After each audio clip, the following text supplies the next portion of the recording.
আমি কারো জামাই নই, তবুও জামাই ষষ্ঠীর মেলায় যাচ্ছি। এই আত্মবিশ্বাসটা কোথা থেকে আসে সেটা বিজ্ঞানও আজ পর্যন্ত খুঁজে বের করতে পারেনি।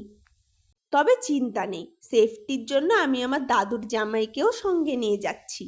যদি কেউ কিছু জিজ্ঞেস করে আমি সঙ্গে সঙ্গে ওনাকে দেখিয়ে বলবো উনিই ভিআইপি।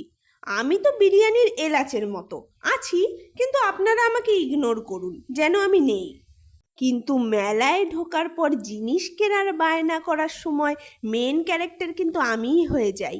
আমিই বায়না করি, আমিই বাবার প্রশংসা করি, আমিই সব পছন্দ করি। মানে বাজেট বাবার, কিন্তু প্রেজেন্টেশন পুরো আমার। এটা আমার মনে মনেই থাকবে। দেখো, মেলায় অনেক কিছু দেখেছি, কিন্তু আমার কাছে সবচেয়ে প্রিয় আইসক্রিমের দোকান। তাই একজন দায়িত্বশীল সন্তানের মতো নিজের দায়িত্ব পালন করে বাবার কাছে আইসক্রিমের জন্য বায়না করলাম।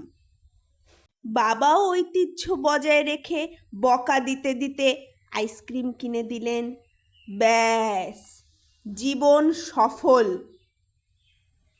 এখন আইসক্রিম খেতে খেতে একজন অভিজ্ঞ বকা খাওয়া মানুষের মতো চারপাশে নজর দিতে লাগলাম।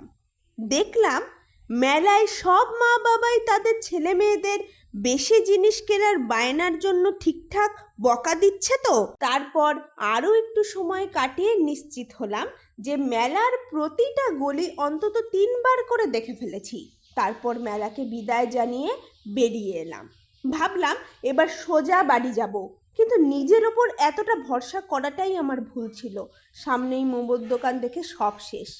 চামচ দিয়ে মোমো খাচ্ছিলাম, কিন্তু আমি তো সহজ রাস্তার মানুষ, তাই চামচকে ছুটি দিয়ে হাত দিয়ে মোমো খেতে শুরু করলাম।